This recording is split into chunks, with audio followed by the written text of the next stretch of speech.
다음은 저희가 단독 취재한 내용 하나 전해드리겠습니다. 조현 외교장관 후보자의 30대 아들 부부가 집값이 한창 오르던 지난 2019년 말 전세를 끼고 매수하는 방식으로 서울 이촌동에 있는 한 아파트를 산 걸로 드러났습니다. 당시 가격이 18억 원이었는데 조 후보자는 자신이 일부 자금을 아들에게 빌려줬다고 말했습니다. 그런데 조 후보자는 아들의 독립생계를 이유로 그동안 이걸 재산신고 목록에 넣질 않았습니다. 박찬근 기자가 단독 취재했습니다. 서울 용산구 이촌동의 한강 조망권 아파트.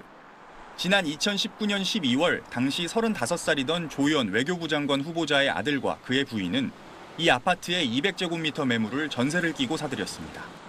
같은 아파트의 바로 옆동엔 부모인 조 후보자 부부가 2004년부터 보유한 집이 있습니다.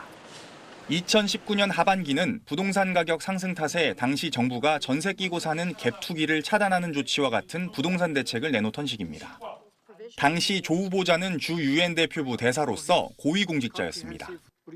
아들 조 씨 부부의 매입가는 18억 원. 비슷한 시기 같은 면적 매물의 전세 시세를 고려하면 10억 원 안팎의 매입 자금이 필요했을 걸로 추정됩니다. 조 후보자는 SBS에 아들이 아파트 매입 자금을 마련하는 과정에서 자신이 금전대여 형식으로 자금을 지원했다고 말했습니다. 또 아들 본인의 자금과 그의 외조모에게서 증여받은 돈도 매입 자금에 포함됐다고 설명했습니다. 미국에서 변호사로 일하던 아들 조 씨는 2021년 국내 대기업으로 이직했고 2019년 12월 매입한 해당 아파트로 2022년 9월 주소지를 옮겼습니다. 이후 1년도 채 안 돼 미국으로 돌아간 걸로 파악됐습니다. 해당 아파트 202제곱미터 매물의 경우 현재 호가가 30억 원이 넘는다고 주변 중개업자는 말합니다. 18조 샀으면 그건 잘한 거지. 그거 33억 했잖아. 최근에 거래된 사례도 없고 지금은 부르는 게 가격입니다. 조 후보자는 아들 부부의 아파트를 독립생계라는 이유로 그동안 재산 신고하지 않았습니다. 조 후보자가 일부 자금을 꿔줘서 산 아들 부부의 집엔 현재 조 후보자 부부가 아들 부부에게 보증금 9억 원에 월세 200만 원을 내며 거주하고 있다고 조 후보자는 밝혔습니다. 조 후보자는 아들 주택 매입 과정에서 편법 증여 등이 있었느냐는 SBS의 질문에 증여세는 모두 냈고 금전대여 역시 불법적인 내용이 없다고 해명했습니다. SBS 박찬근입니다. 조현 외교장관 후보자의 아들 부부가 지난 2019년 18억 원짜리 아파트를 살 때 조 후보자가 자금을 지원했다는 내용 저희가 전해드렸습니다.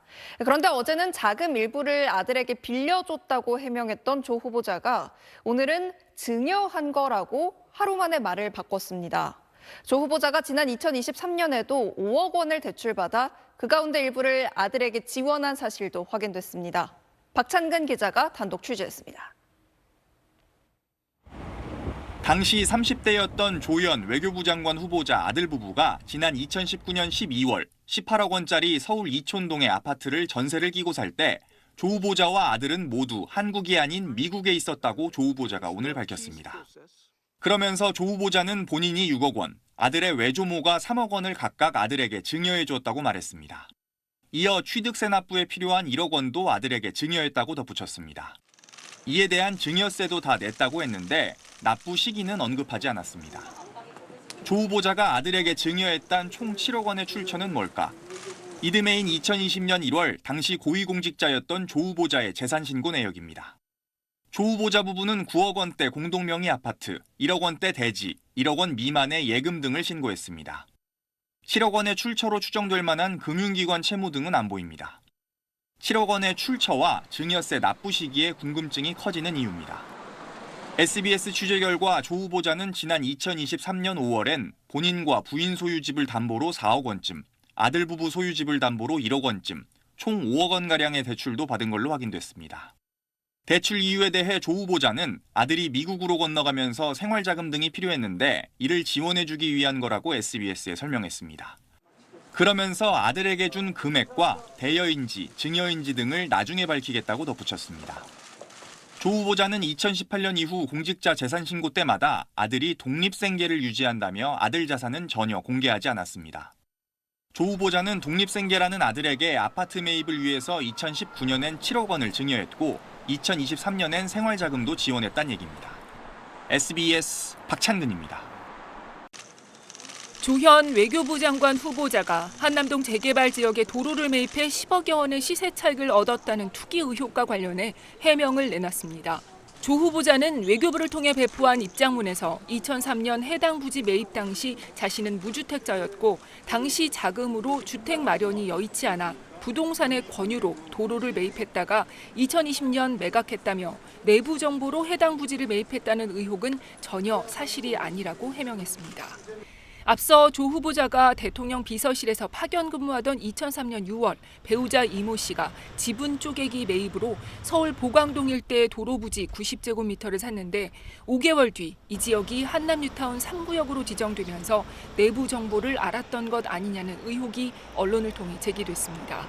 중앙일보는 조 후보자가 매입 당시 1억 원 수준이었던 해당 부지를 2020년 11억 2천만 원에 팔아 10억여 원의 시세 차익을 봤다고 보도했습니다.